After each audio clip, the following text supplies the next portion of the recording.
नमस्कार दोस्तों, स्वागत है आपका मार्केट मोर्स इंडिया के आज के संस्करण में। चलिए देखते हैं कि निफ्टी की आज की चाल किस तरह थी और कल यानी 13 फरवरी को किस तरह से रहने की संभावना है। तो आज देखिए निफ्टी ने कल की क्लोजिंग से 20 अंक नीचे शुरुआत की और 26 अंक नीचे वापस क्लोजिंग दी, यानी एकदम फ्लैट क्लोजिंग दी। तो आज की बेसिकली डेली चार्ट्स पर एकदम डोजी कैंडल बन के आई है। ओपन के बाद वो इतना नीचे गया, 250 अंक नीचे जाके लगभग लो दिया उसने 22,798 यानी लगभग 22,800 का। और फिर उसके बाद 350 अंक लगभग चढ़ के हाई लगाया 23,144 का। और लेकिन फिर उसके बाद जो फिसला, उसके बाद फिर 23,000 के नीचे जाकर फिर 23,045 पर क्लोजिंग दी। तो मार्केट ने आज साढ़े प्री एक्सपायरी डे के हिसाब से लो 350 अंकों का हाई और लो में जो एक फ्लक्चुएशन दिया वो काफ़ी ज़बरदस्त था। बैंक निफ्टी में देखेंगे तो 76 अंक बढ़ोतरी हुई। निफ्टी मिड कैप सिलेक्ट में एग्जैक्ट उल्टा 76 अंकों की गिरावट। अगर एडवांस डिक्लाइन रेशो देखें तो 28 से एडवांसेस और 22 डिक्लाइन यानी 1:1 जो कि एक्सपेक्टेड था। ब्रॉडर मार्केट में देखेंगे तो 1154 एडवांसेस और 1685 डिक्लाइंस, यानी ये लगभग 11:16 का रेशो। तो ये ठीक है, 2:3 के आसपास का रेशो है। गेनर्स और लूजर्स में देखेंगे तो लगभग सारे सेक्टर्स के गेनर्स है, Bajaj Finserv, SBI life, Shriram finance, HDFC life और टाटा स्टील। और लूजर्स में Mahindra and Mahindra, Asher Motors यानी ऑटो सेक्टर, फिर बीईएल, पावर ग्रिड और इंडसइंड बैंक। चलिए देखते हैं किसने कितना बेचा और खरीदा। तो देखिए एफआईआईज ने आज 4,970 करोड़ के आसपास की बिकवाली की और उसको न्यूट्रलाइज करने में डीआईआईज को देखिए लगभग 6,000 करोड़ यानी 5,930 करोड़ के आसपास की खरीदारी करनी पड़ी। एफआईआईज की लगभग 5,000 की और डीआईआईज की लगभग 6,000 की कैश में खरीदारी की। एफआईआईज ने फ्यूचर्स में 425 करोड़ की नेट बिकवाली की। अगर डिटेल्स देखेंगे तो देखिए निफ्टी 50 में 460 करोड़ और निफ्टी बैंक में 37 करोड़ के आसपास, लेकिन जो बाइंग की है मिड कैप सिलेक्ट में लगभग 100 करोड़ की, उसको ऑफसेट करने के कारण नेट फिगर आ रहा है 425, यानी निफ्टी 50 में अच्छी खासी बेयरिश पोजीशंस उनकी आज भी थी। स्टॉक फ्यूचर्स में देखेंगे तो उन्होंने आज हल्की फुल्की खरीदारी की, हल्की फुल्की नहीं ठीक ठाक खरीदारी की, 2700 करोड़ के आसपास की।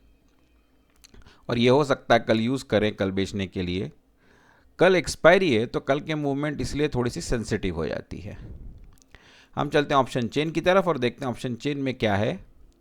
ऑप्शन चेन पे देखिए 13 फरवरी के ऑप्शन चेन और 23,000 के आसपास एट द मनी। तो यहाँ देखिए कॉल साइड में सब जगह कॉल बिल्डअप है, 23,400 पर हल्की फुल्की अनवाइंडिंग है, लेकिन सबसे ज़्यादा ओपन इंटरेस्ट दिख रहा है 1,09,000 का अब 23,300 पर ही।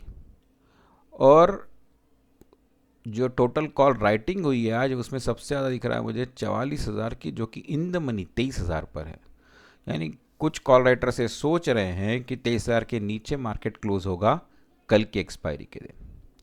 या ऐसा भी हो सकता है कि लोगों ने स्ट्रैडल लिया होगा और वो कल उससे पहले ये कर ले, स्क्वायर ऑफ कर ले।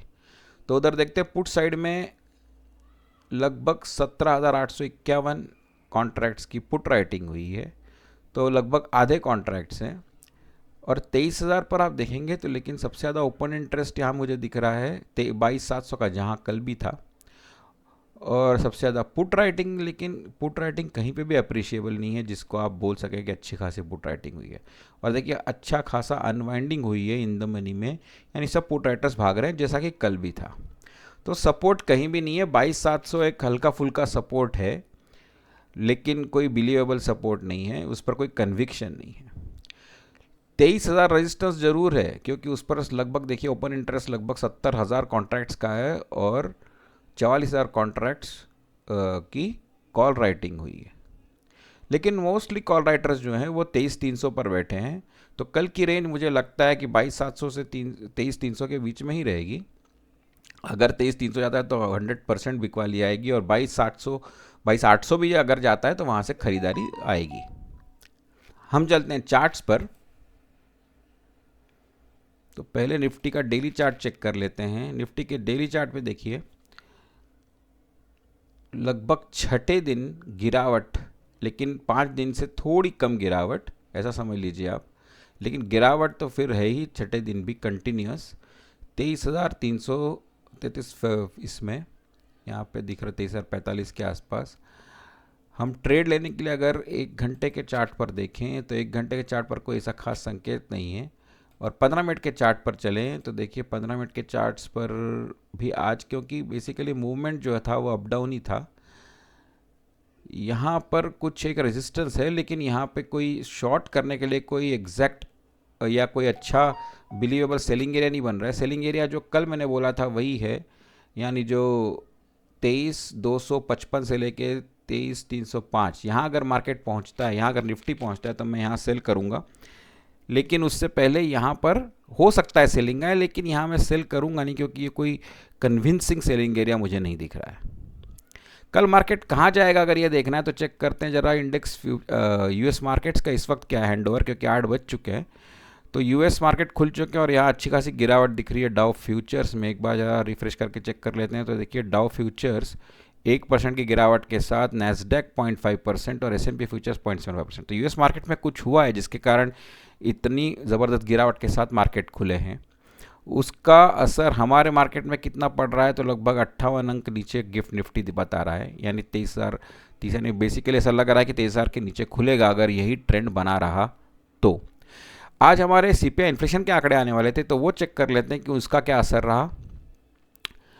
तो India retail inflation rises to a 5-month low of 4.31 in Jan as food prices moderate. ये बेसिकली अच्छी न्यूज़ है। India retail inflation is to 5-month low of 4.31% in January as against 5.22% in December. Reuters poll had predicted India's inflation in January would fall to 4.6%। तो basically 4.6 के expectation थी, लेकिन उससे भी कम 4.31% आया। तो उसके कारण हो सकता है मार्केट थोड़ा सा एक हल्का फुल्का रिएक्शन दे पॉजिटिव साइड पर, लेकिन ये कुछ ये इसकी कोई गारंटी नहीं है। ये कल ही समझ में आएगा कि क्या हो सकता है। चार्ट्स पर लौटते हैं दोस्तों, और यही था बेसिकली लेवल्स कल के लिए। लगभग यहाँ है तो मैं शॉर्ट करूँगा और 23,250 से 23,300 के बीच में बाय करने का सवाल ही नहीं उठता। आपको अगर शॉर्ट करना है या लॉन्ग करना है या ट्रेड करना है या इन्वेस्ट करना है तो अपने फाइनेंशियल एडवाइजर से संपर्क करें। मैं सभी रजिस्टर्ड एनालिस्ट नहीं हूँ, इसलिए ये वीडियोस जो है मैं एजुकेशनल और नॉलेज पर्पसेस के लिए बना रहा हूँ। तो दोस्तों कल फिर मिलते हैं एक नए वीडियो के साथ, तब तक के लिए नमस्कार, धन्यवाद।